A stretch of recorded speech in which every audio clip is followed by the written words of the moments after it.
Hello everyone and welcome to today's webinar. My name is Rachel Klein and I'll be your presenter here for the next 20 minutes. Today we're going to be talking about browse donations. So this is the screen within the donations module where you can go in and you can see all the different transactions or donations that you've entered.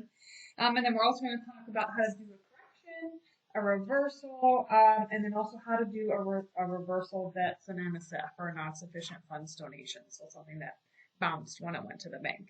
So we're going to go over those different steps today. I am recording this webinar, so I'll have it cleaned up, put on the website by the end of the day today. So if this is something you want to rewatch or share with someone else that you feel might find this information beneficial, head out to our website, churchwindows.com, and under supporting, go to our support center. There's a bunch of previously recorded webinars out there. There's a lot of free documentation out there, really hundreds and hundreds of videos and documents out there that are of no cost to you, that if you have the time, I really would recommend go out there.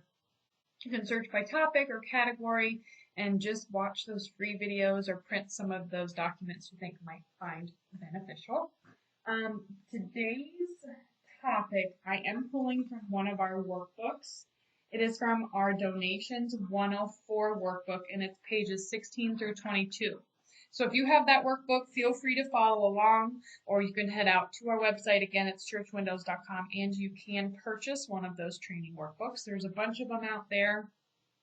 The table of contents is on our website, so you can kind of read through the table of contents for each book and purchase the ones that you feel would be most beneficial. You can also do like a bundle. I think you save some money if you bundle them. So it's another option for you.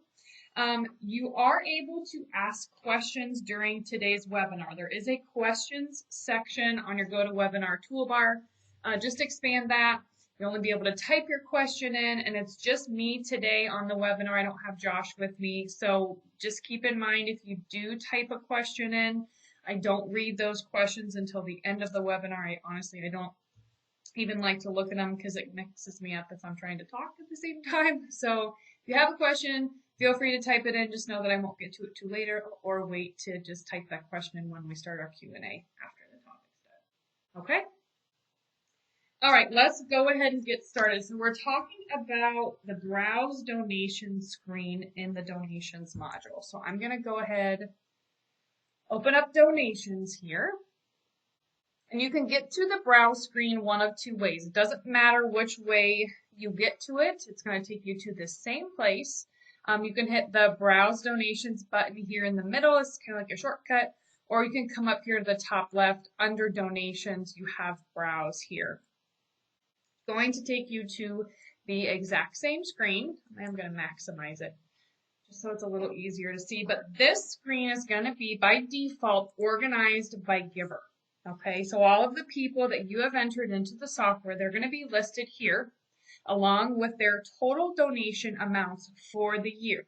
All right, so make sure you're paying attention to this date range here. So it's only going to show you the gifts so far for 2021.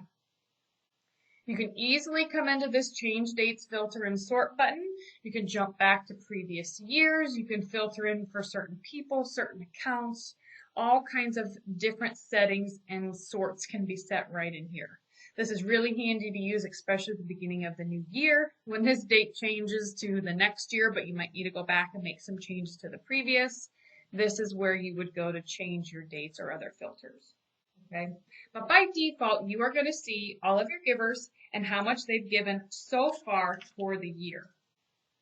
Okay, now you can hit the little plus sign next to everybody, and you're going to see some more detailed information. So today we're just going to be working with Carolyn for our examples.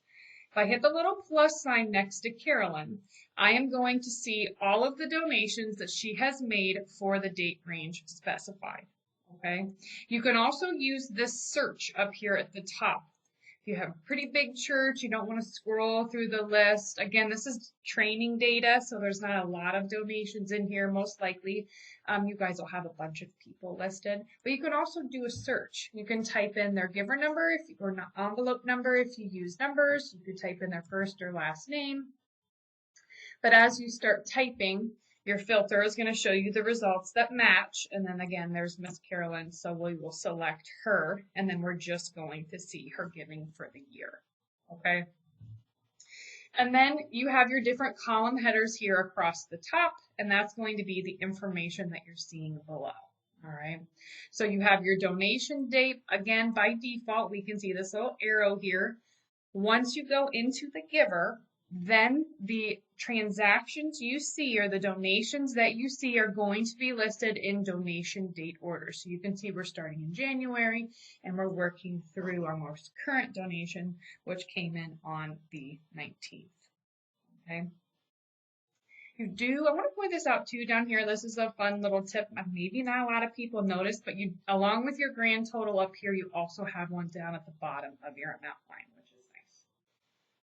One more thing that's not in the book that I want to show you too that I think is helpful. You do have a print donation. So if you ever have somebody who comes to you and says, I need to know, what do my donations look like so far this year? You can easily come into Browse, search just them. Their giving will show up. You can hit print, and that's going to give you just a simple log report of the donations that they have on their screen. Okay, quick way to get a report for somebody. All right, so we're on bottom of page 17, and the first thing we're going to talk about is how to correct a donation. Okay, so anytime a donation is entered and it's posted, it shows up here in Browse. Okay, so if you find you have something you need to fix, change, correct, whatever verbiage you would like to use about a donation, that is going to be done with this correct button up here in the top right. Okay, you don't have to reverse it. I'll show you that in a minute. But a lot of times donations get put in and maybe the amount was typed in wrong, or the giving account that you selected when entering the donation should have actually been something else. Or let's say even the giver that you picked was wrong. The check number was wrong. All of those things that you enter on the enter donation screen and then post it, you can always come back into Browse and change that by doing a simple correction. Okay? So we're going to start with this one that was just put in on the 19th. So on page 18, let's say this donation was put in for $100 to building fund. But let's say Carolyn told us that what she really wanted was $50 to building fund and then $50 to general fund. Okay, so I'm going to show you how to make that correction. So you have to first highlight the donation that you need to do the correction for. Okay, a lot of people I talk to, they try to click up here just on the person's name, and then they're like, well, the correct button's grayed out. Well, you have to pick the specific donation or specific transaction that you want to fix, and then the correct button will become active for you to click on. Okay, so this is the one we're making the change to. I'm going to hit correct, and it's going to open up the correct donation window, which looks very similar to the top half of your enter donation screen. Okay, so any of these fields you see, you can make a change to here in the correct donation window. But what we're going to do is we're going to split this out. So I'm going to take this $100. I'm going to change it to 50. Oh, my num locks off. Here we go. And then I'm going to come over here to the right and I'm going to hit the little plus sign because I want to add another line item. It's now given me that second line item here with my remaining balance, which it takes into account the total amount of the donation here. And then I'm going to choose my second account that I want my remaining $50 to go to. Okay. Again, you can change anything else up here. You don't have to reverse the donation. Just a simple correction will do it. And then once you change what you wanted to change, depending on if you use our accounting module, and depending on if something needs to go over to accounting, you can either just do a save donation or a save and transfer. Okay, so I'm going to hit save donation. Then going to tell me that my corrections require that transaction 2551, which is the original transaction, will be reversed and re-entered, and then there is my new transaction number. So the program is going to reverse and re-enter it correctly. Okay, so I'm going to say okay to this. And now when we look down here at 419, we see we have the 2. Okay, it's been split out. But as you note, the transaction number is the same because it was part of the same transaction or donation when it was entered. Okay. Bottom left, you do have the option to show include reverse transactions. So as you can see, here's what we just did. Here was the original one going in for the $100. Here's the reversing entry, the negative $100, which cancels this out, and then here's the new one that we put in. So all of your reverse transaction, you will see those in red, okay? Let me uncheck that.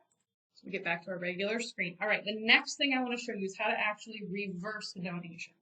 So a good example of when you would want to reverse something instead of correcting it would be if a donation was entered twice.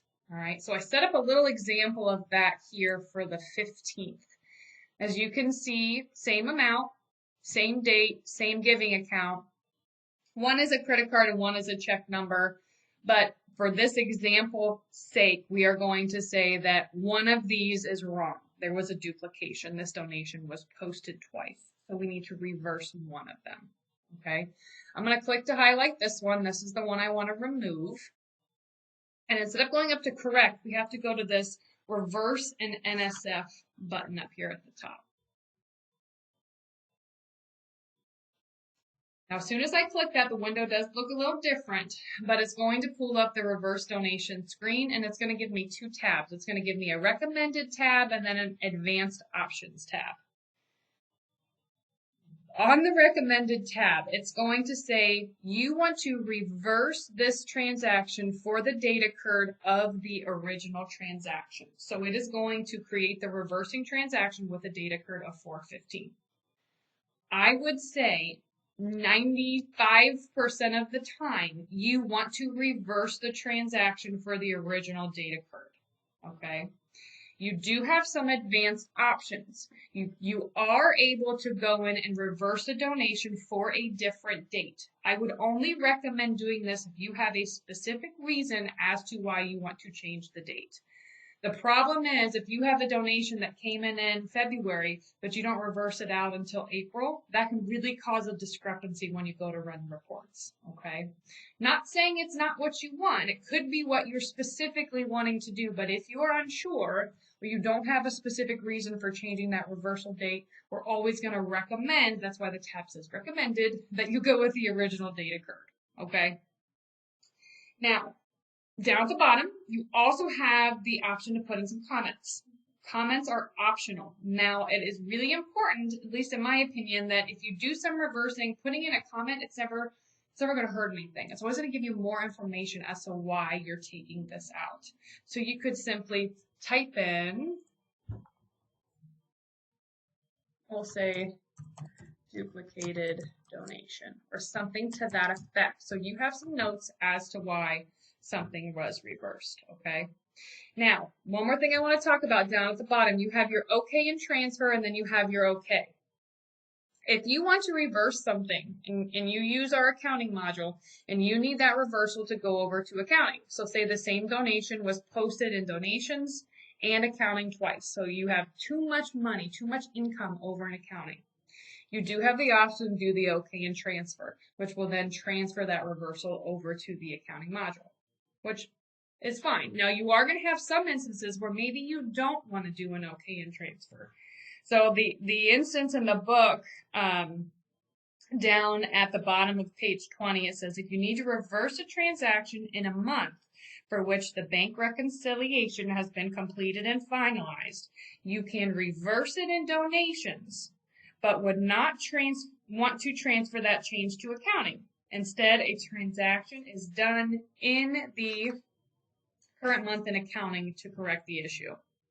And it would preserve the reports that are already completed bank rec. So what that means is you can reverse something in donations, say okay, and then in a different month you could go over into accounting and you could do a journal entry and you could reduce it that way. So you don't always have to do a transfer. So it is important to know what's going on in accounting and talk to whomever. Maybe it's a different person that works in the accounting module before you start sending reversals over, specifically if they're from a different period, okay?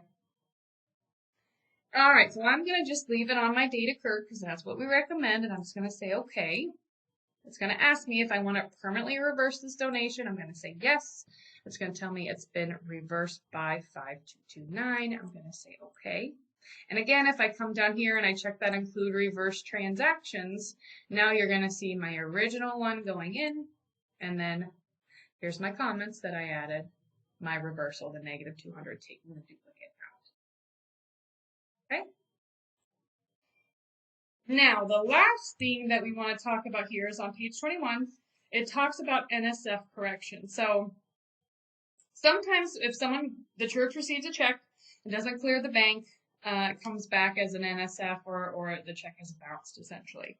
So what you can do for that, same thing here, find the donation specifically that we need to get rid of, click to highlight it, go back up to this reverse an NSF. And with an NSF reversal, we recommend not changing the date occurred in the donation module for the reversal. So if it's a specific NSF, you want to leave it here.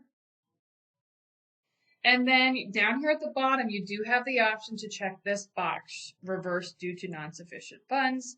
Simply check that box, and then down at the bottom, you can say okay. Permanently reverse, and there's your new number. Simple as that. So it's just that little checkbox, that NSF checkbox, if you choose to check that or not when you're going in and doing a reversal. You do have that option there. All right, guys, that was a pretty quick, basic topic there that we just went over on browse donations, what the screen shows you, how to do a correction, how to do a reversal, and then if it's an NSF or a bounce check, you do have the option to then check that box if you wish.